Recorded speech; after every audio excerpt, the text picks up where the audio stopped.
आवाज़ की दुनिया के दोस्तों, कैसे हैं आप लोग। मैं उम्मीद करता हूँ आप लोग अच्छे होंगे और अपनी ज़िंदगी का निर्वहन बड़ी अदाकारी से कर रहे होंगे। मैं हूँ आपका दोस्त, आपका होस्ट हेमंत कुमार। आज हम बात करेंगे बॉलीवुड के एक बहुत ही बहुचर्चित चेहरे के, जिन्हें हम बैडमैन के नाम से जानते हैं। बैडमैन यानी वही हमारे गुलशन ग्रोवर साहब। यूँ कहने को इनका तकल्लुस बैडमैन के साथ रखा हुआ है, लेकिन ये अपनी ज़िंदगी में कितने ज़्यादा गुड हैं, ये हम आपको अपने कुछ इन एपिसोड्स की कड़ियों में बताते रहेंगे। बहरहाल, गुलशन ग्रोवर का जो जन्म था, बचपन, वो सब दिल्ली में बीता। दिल्ली यानी दिल्ली।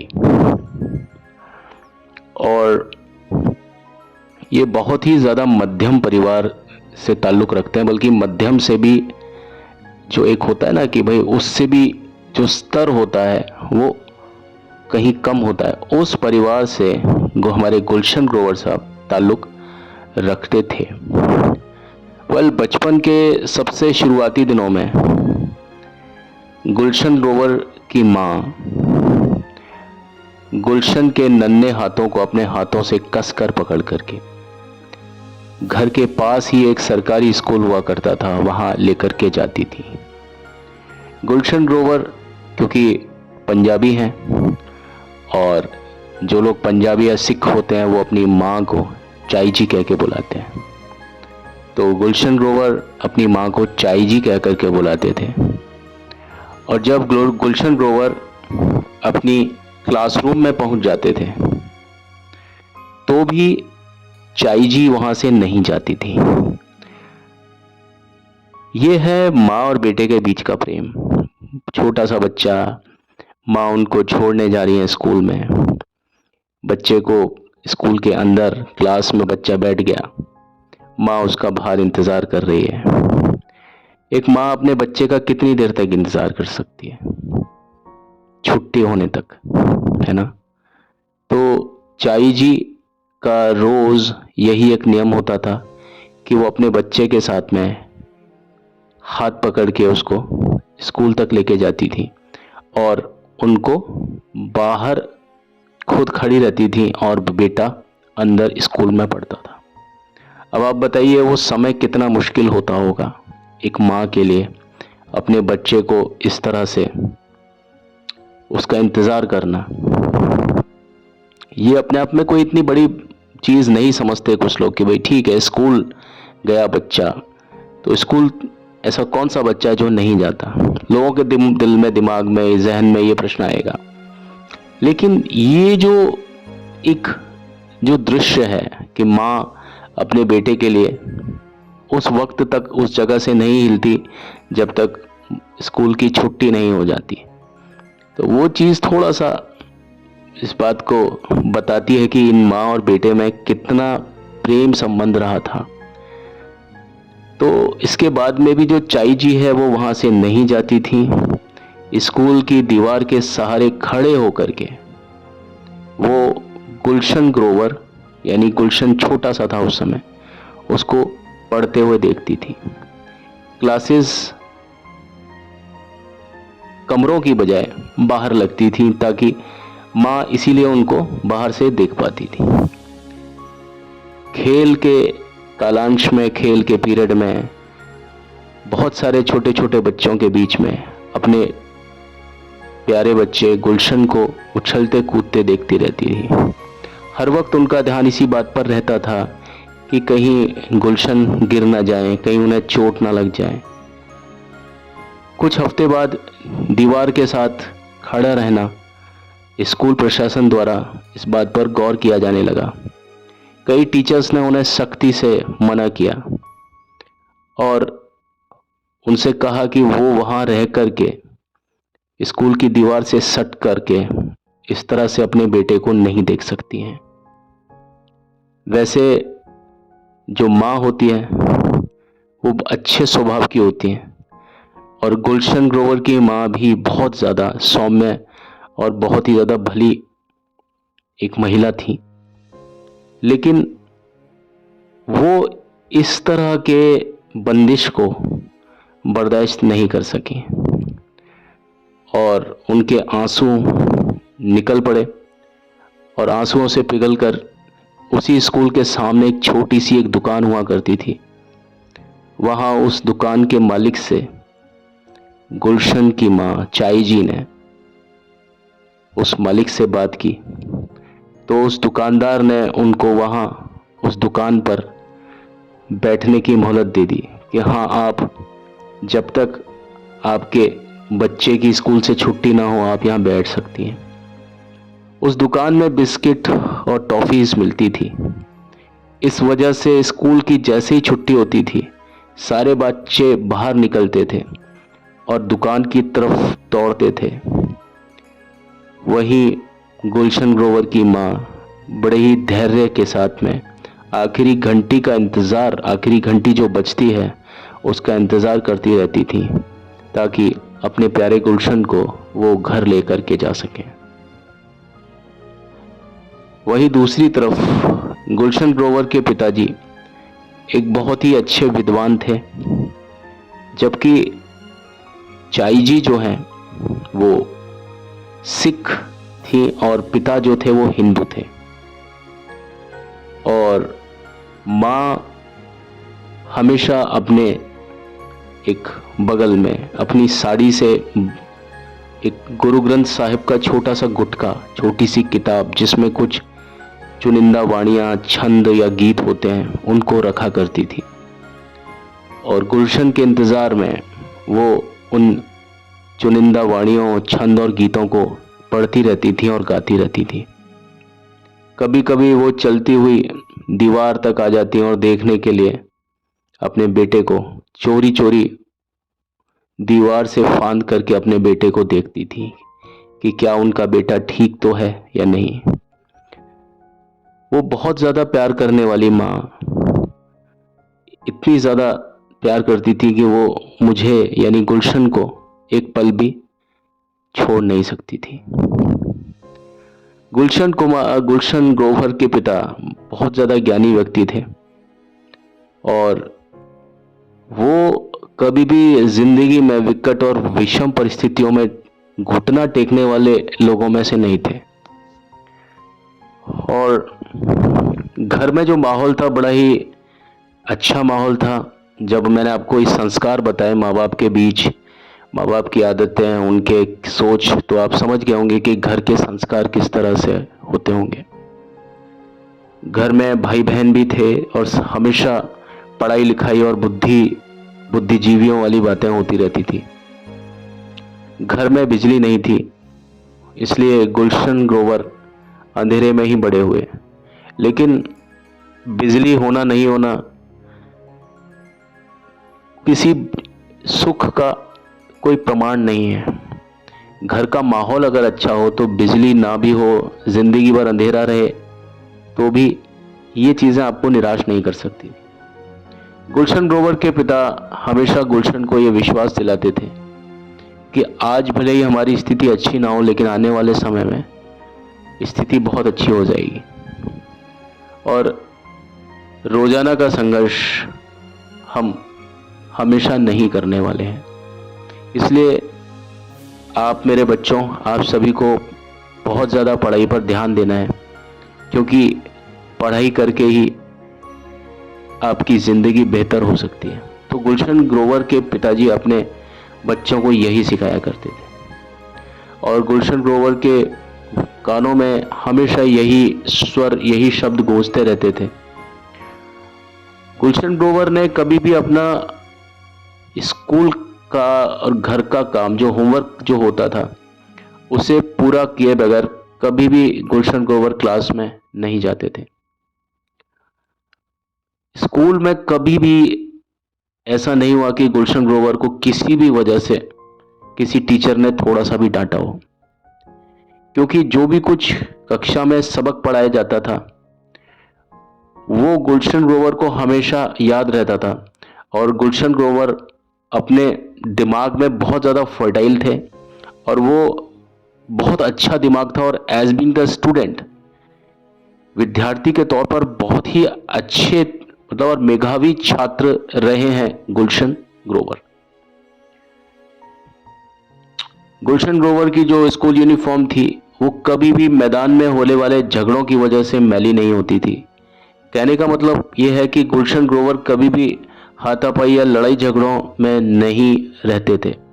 उनका नाम दूर दूर तक भी इस तरह के विद्यार्थियों में नहीं होता था, बल्कि उनके मार्क्स, उनके नंबर हर विषय में सबसे ऊपर होते थे।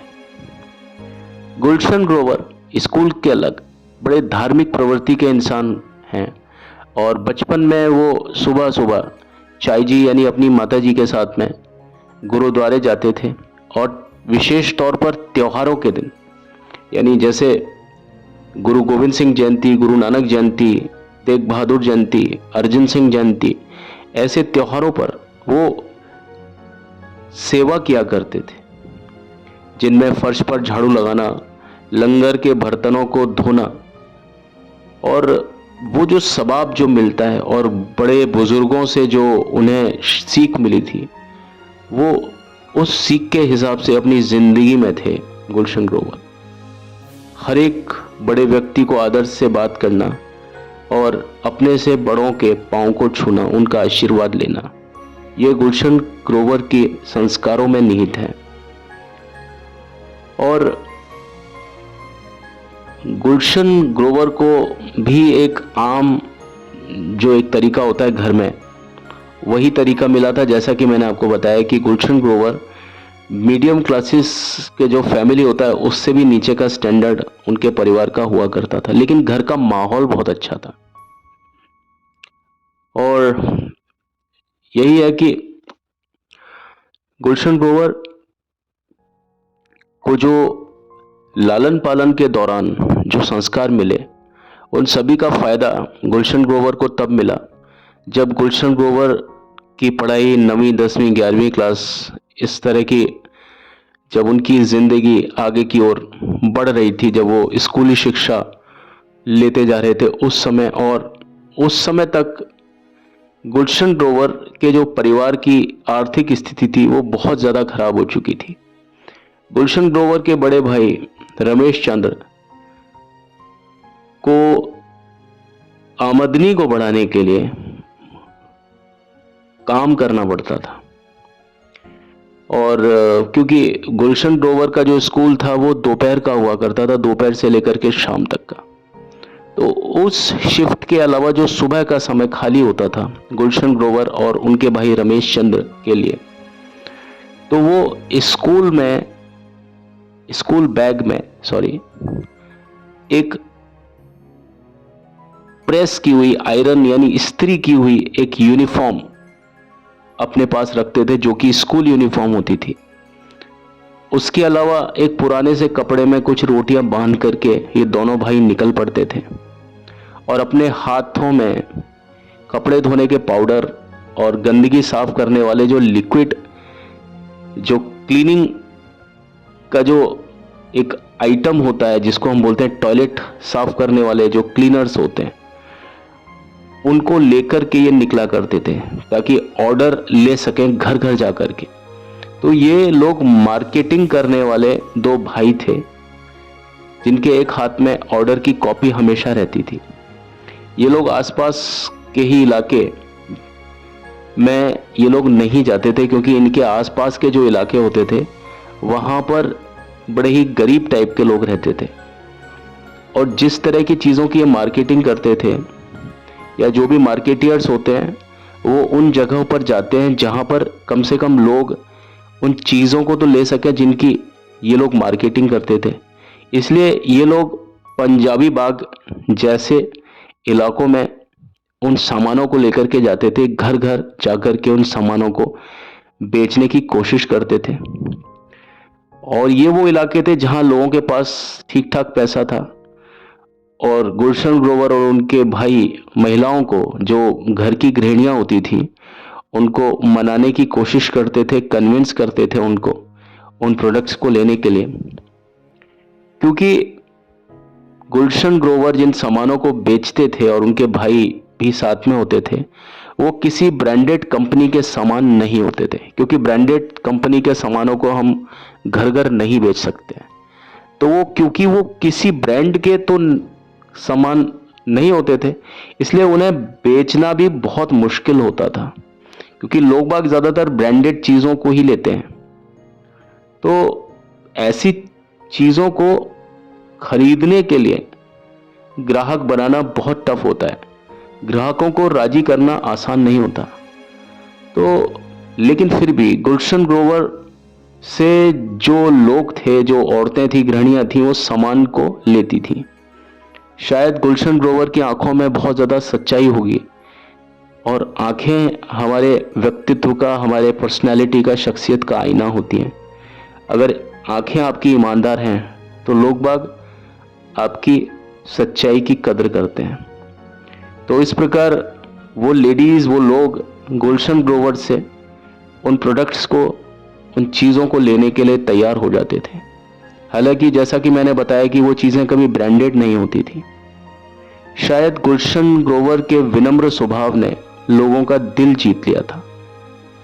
शायद उन लोगों ने गुलशन ग्रोवर के उन यूनिफॉर्म पर गौर किया होगा, जो कि सैंपल के साथ में उस बैग में पड़ी जो रोटियां होती थी, जो कपड़ों में बंधी होती थी। शायद उन लोगों ने, उन महिलाओं ने उन चीज़ों को भी देखा होगा, इसलिए उन्हें गुलशन ग्रोवर और उनके भाई पर तरस आ गया होगा। कारण चाहे जो भी हो, शुरुआती गलतफहमियों के बाद इन लेडीज़ ने, इन महिलाओं ने, इन गृहिणियों ने गुलशन ग्रोवर को और उनके भाई को हर हफ्ते ऑर्डर देना शुरू कर दिया। गुलशन ग्रोवर के बड़े भाई रमेश ने उन लोगों को सामान पहुंचाना शुरू किया। जो ऑर्डर वो आज करते थे उसका सामान उन्हें अगले दिन 100% मिल जाता था। चाहे कपड़े धोने का डिटर्जेंट हो, चाहे टॉयलेट के लिए कीटाणुनाशक, कोई भी चीज़ हो, उनके ऑर्डर्स अब गुलशन ग्रोवर को और उनके भाई को प्रायर ऑर्डर्स मिल जाया करते थे, यानी अग्रिम ऑर्डर मिल जाया करते थे ग्राहकों के द्वारा, जो गृहिणियां थीं उनके द्वारा। और इन चीज़ों को देख करके गुलशन ग्रोवर के माता पिता बहुत ज़्यादा खुश होते थे कि इन लोगों ने, हालांकि बहुत छोटे बच्चे हैं, 9वीं क्लास के बच्चे हैं, 9वीं 10वीं के, इन्होंने उस उम्र में भी इन प्रोडक्ट्स के लिए, जो कि ब्रांडेड प्रोडक्ट नहीं है, उनके बावजूद भी इन लोगों ने, इन बच्चों ने पक्के ग्राहक बना लिए। तो इनको बच्चों को ऑर्डर्स मिल जाया करते थे। कभी कभी तो सामान खत्म होने से पहले ही घर की गृहिणियां गुलशन ग्रोवर और उनके भाई को ऑर्डर लिखवा दिया करती थी, इस तरह से ताकि इन बच्चों को कोई तकलीफ ना हो। उन महिलाओं को, उन गृहिणियों को गुलशन ग्रोवर से खास तौर पर बहुत ज़्यादा सहानुभूति थी। उनमें से कुछ गृहिणियों ने, कुछ लेडीज़ ने गुलशन ग्रोवर को सड़क के किनारे चाय की दुकान पर बैठे हुए देखा था, जहां गुलशन अपनी मां के साथ हर सुबह अपने लंच में पैक की गई रोटियां खा रहा होता था। तो गुलशन ग्रोवर को ये सारी चीज़ें करते हुए देखती लेडीज़, और लेडीज़ तो वैसे भी दिल से बहुत ज़्यादा मतलब दयालु होती हैं, तो उन्हें वो गुलशन ग्रोवर अपने बच्चे के रूप में, किसी को अपने छोटे भाई के रूप में नज़र आ रहा था। तो गुलशन ग्रोवर से उन महिलाओं को, उन गृहिणियों को खास एक सहानुभूति थी। गुलशन ग्रोवर बताते हैं कि वो कभी भी अपने साथ में रसेदार या तरी वाली सब्जी लेकर के नहीं जाते थे जिसमें ग्रेवी होती थी, क्योंकि उन्हें इस बात का डर होता था कि अगर वो लीक कर जाएगी तो उसमें पड़ी हुई जो उनकी स्कूल यूनिफॉर्म होती थी, जिसको वो जैसे तैसे करके इस्त्री या आयरन करते थे, वो खराब हो सकती है। जब उन गृहिणियों ने जाना कि वो पहले फेरी लगाते हैं, पहले घर घर जाकर के ऑर्डर लेते हैं, उसके बाद सीधा वो स्कूल जाते हैं, तो इस बात को जानने के बाद में उनमें से कुछ लेडीज, कुछ गृहिणियां थी, उन्होंने उनको पहले से ही ऑर्डर देना शुरू कर दिया। और गुलशन ग्रोवर को वो लोग एक छोटा सा कमरा भी दे देते थे अपने घर में, ताकि वो उन जगहों पर जाकर के वो अपने यूनिफॉर्म को बदल सके। अदरवाइज ये होता था कि गुलशन ग्रोवर सारा सामान बेचने के बाद में अपनी जो यूनिफॉर्म होती थी उसको अपने बैग से निकाल करके वो खुली जगह में ही वो बदलते थे, सारी चीज़ें करते थे। गुलशन ग्रोवर और गुलशन ग्रोवर के भाई, और उनकी उम्र मात्र 9वीं या 10वीं क्लास में बच्चा कितना बड़ा होता है, मुश्किल से 15-16 साल के बच्चे रहे होंगे। वहाँ पर गुलशन ग्रोवर ये काम करते थे। हालांकि काम कोई छोटा या बड़ा नहीं होता, लेकिन जिन बैडमैन की बात हम लोग आज की तारीख में करते हैं, क्या बताएं आपको कि ये कितने गुडमैन हैं। आप बताइए, जो इंसान इतना होने के बावजूद भी स्कूल में हमेशा अव्वल आता था, खेल कूद में अव्वल, पढ़ाई में अव्वल, हर चीज़ में कंपटीशन में अव्वल, ड्रामा में अव्वल, हर चीज़ में नंबर 1 आता था। जबकि शुरुआत किस तरह से, क्या, और मतलब यही है ना कि हम एज्यूम नहीं कर सकते लोगों के बारे में कि लोग बाग किस किस अवस्थाओं से निकल करके कहां पर पहुंचते हैं। जिंदगी फूलों के सेज का नाम नहीं, बहुत लोगों को जिंदगी कांटों पर गुजारनी पड़ती है। तो मुझे ऐसा लगा कि मुझे गुलशन ग्रोवर के बारे में भी कुछ बोलना चाहिए, बताना चाहिए, क्योंकि जो उनकी इमेज है वो बहुत ख़राब है फिल्म इंडस्ट्री में। जो उन्होंने फिल्में की, अब तो खैर वो बहुत समय से फिल्म भी नहीं कर रहे हैं और बाद में तो उनको अच्छे रोल्स भी मिलने लगे थे, लेकिन एक समय था, 80s का टाइम था, गुलशन ग्रोवर को बमुश्किल ही कोई अच्छी फिल्म मिलती हो, अच्छी से मतलब ऐसी फिल्म जिसमें उनका कैरेक्टर सकारात्मक हो। बाकी किसी में कुछ, किसी में कुछ, किसी में, लेकिन वास्तव में गुलशन ग्रोवर एक बहुत ही ज़्यादा संस्कारी परिवार से ताल्लुक़ रखते हैं और वो बहुत ज़्यादा मेधावी और होनहार छात्र रहे हैं। और उनके बारे में अभी तो मैं शुरुआत की है, आपको मैं बताऊंगा कि उन लोगों के तारुफ किन किन लोगों से रहे हैं, उनका वास्ता किन किन जगहों से पड़ा है। लेकिन ये अकेले आदमी का एक हौसला होता है। गुलशन ग्रोवर के हौसले इतने ज़्यादा मजबूत रहे कि आज हम गुलशन ग्रोवर को किस नाम से याद करते हैं, इंडस्ट्री का बैडमैन। और वो एक समय था जब गुलशन ग्रोवर अधिकांश तो हर फिल्म में दिखाई देते थे और बहुत अच्छा उन्होंने एक नाम कमाया विलेनशिप में। चलिए, आज की वीडियो में इतना ही। अगली वीडियो में मैं गुलशन ग्रोवर से जुड़े हुए कुछ रोचक तथ्य, जो कि इस घटना से आगे का जो उनकी लाइफ में जो उनके साथ में बीता, उसके बारे में आपको अवगत कराऊंगा। चलिए, आज की वीडियो में बस इतना ही। पर जाने से पहले मेरे एक रिक्वेस्ट है आपसे कि प्लीज़ मेरे चैनल को लाइक, शेयर, सब्सक्राइब ज़रूर कीजिए। बेल आइकन को भी ज़रूर दबाइए। Thank you and have a nice time. आप सभी खुश रहें, आबाद रहें, मस्त रहें। Take care, bye.